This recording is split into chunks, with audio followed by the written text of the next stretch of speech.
ছোটন আসছেন, আপনি আপনি এয়ারপোর্ট থাকেন এবং আপনার কোমরে ব্যথা ছিল, পায়ের দিকে, বাম পায়ের দিকে ব্যথা যেত না? জি, পাম্পের সামনে। আপনি ইঞ্জেকশন দিয়েছিলেন 2 মাস 11 দিন আগে। ইঞ্জেকশন দিয়ে আপনার কতটুকু উপকার হয়েছে পায়ের সমস্যাটা? 60% উপর হচ্ছে।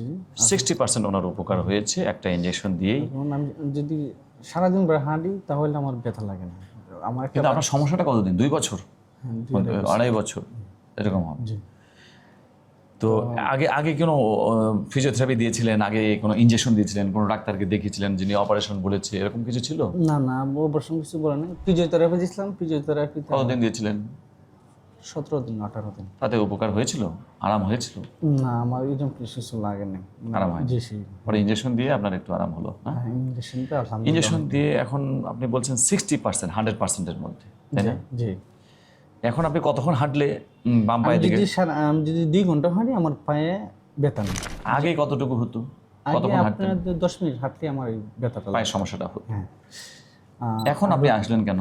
এখন আসছে আমার ঘন্টা 2 ঘন্টা গাড়ি চালাইলে আমি গাড়ি চালাই। ঘন্টা 2 Driving. ঘন্টা গাড়ি চালাইলে আমি ব্যথাটা আমার লাগে। কি গাড়ি চালান?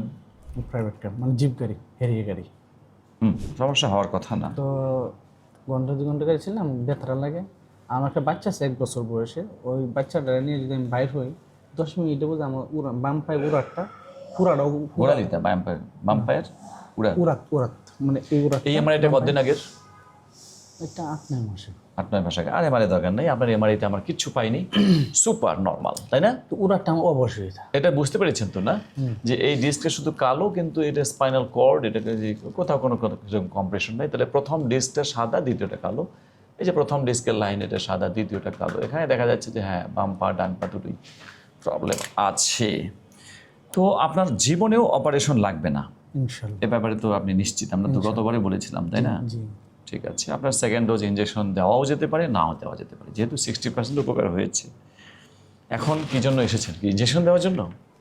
যদি আপনার মানে বিশ্লেষণ করে যদি আমার আচ্ছা, প্রয়োজন হয় দেন। আপনার হাঁটু ব্যথা বলেছেন, হাঁটু ব্যথা আছে? হাঁটু ব্যথা হাঁটু ব্যথা হয়েছে। কেমন না? হাঁটু ব্যথা আমি যদি দেখি একটু হাঁটুটা, এটা দেখলাম। নিচে বসতে কোনো কষ্ট হয়? নিতে বসতে কষ্ট হয় না। যখন তাহলে আমার টেনশন দুই তলায় যাই কি ওভারব্রিজ পার হই তখন আমার হাঁটু ব্যথা অনেক ব্যথা লাগে। হ্যাঁ, সিঁড়ি দিয়ে ওঠানামা করলেই ব্যথা শুরু হয়ে যায় না? হ্যাঁ। ঠিক আছে, তার মানে আপনার হাঁটুরও ব্যায়াম করতে হবে। হাঁটুর ব্যায়ামটা আমাদের বাইরে দেখে নিন একটু। ছোট্ট ব্যায়াম, জাস্ট একটা ব্যায়াম। দুটো আছে, দুটোর মধ্যে একটা বঙ্গাসন আর একটা চেয়ারে বসে। তো বঙ্গাসন তো আপনার এমনিও লাগবে, অতএব একটা মাত্র ব্যায়াম, ওই হাঁটুর ব্যায়াম। ওটা করলে আপনার হাঁটুটা শক্তিশালী হবে, ব্যথা আর হবে না ইনশাল্লাহ। ওকে, এনাকে তাহলে আমরা সেকেন্ড ডোজ এপিডুরাল ইঞ্জেকশন দিচ্ছি। যদিও বইয়ে লেখা আছে 3 মাসে 3টা ইঞ্জেকশন দেওয়া যায়, এবং সবার জন্য আবার ইঞ্জেকশন নয়, যাদের অপারেশন লাগবেই তাদের ইঞ্জেকশন নয়। আমার এই জায়গায় ব্যথা করে জয়েন্ট ইঞ্জেকশন দিবেন নাকি আপনি? না, জয়েন্ট ইঞ্জেকশন না, আমাদের স্যাক্রোইলেক জয়েন্টে লাগবে। হ্যাঁ, জয়েন্ট ইঞ্জেকশন লাগবে। ওই যেমন ব্যথা করে আমার। এপিডুরাল ইঞ্জেকশন ছাড়াও আরও দুটো ইঞ্জেকশন লাগবে। আমার বন্ধুরা নিয়ে দুষ্টামি করতেছে, আমি একটু ব্যথা পাচ্ছি। পিঠের ব্যথাটা নাই না?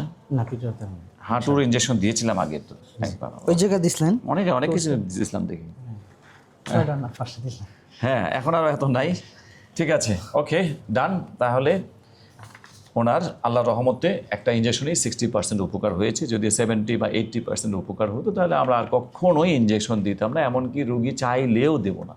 কারণ আমরা অযথা ইঞ্জেকশন দিই না। রুগীরা যেহেতু অতটা বুঝতে পারবেন না, যেহেতু আমরা ডাক্তার, আমরা তো বুঝি যে ইঞ্জেকশন কার লাগবে না। যদি না লাগে তাহলে কখনোই দেব না।